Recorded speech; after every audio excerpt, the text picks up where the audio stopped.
The former British Prime Minister Tony Blair has launched a political memoir documenting his part in the 2003 Iraq War in the self-penned volume called A Journey. Mr Blair says he has no regrets but is desperately sorry for those who died. Tony Blair also takes a swing at his successor, Gordon Brown. Europe correspondent Philip Williams reports. With the book just released, the hard questions about a war that helped define his time as leader. And now, as always, he regrets the loss of life in Iraq, but not the battle itself. Look, how can you not feel sorry about people who have died? I mean, you would be inhuman if you didn't think that. But when I'm asked whether I regret the decision, you know, I have to say I take responsibility for it, but I can't regret the decision. As for his decisions to give all the proceeds of his book to help rehabilitate injured British soldiers, he insists it's not, as some suggest, his way of apologising. Look, it's to honour their commitment, because I believe what they're doing is valuable and worthwhile. I don't think their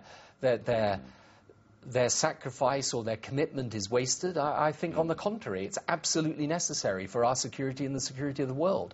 But it's my way of showing that sense of honour to them. And faced with a potentially nuclear-armed Iran, Tony Blair warns we should be prepared to go all the way. I am saying that I think it is wholly unacceptable for Iran to have nuclear weapons capability. But what can we do about it? And I think we've got to be prepared to confront them. Militarily? If necessarily militarily? If necessarily militarily. I think there is no alternative to that. If they continue to develop nuclear weapons, then they need to get that message loud and clear. Domestically, the interest has focused on the former Prime Minister's troubled relationship with his Chancellor Gordon Brown, the man who eventually did take over and lost the election. A contest Tony Blair says should have been won if only the party had stuck to its new Labor principles of reform. He described Gordon Brown as possessing zero emotional intelligence. People maybe overestimated his capacity to be Prime Minister. I think the last 3 years when he was Prime Minister, people maybe underestimated his strengths. Gordon Brown has yet to respond, but a decade-long feud looks far from over.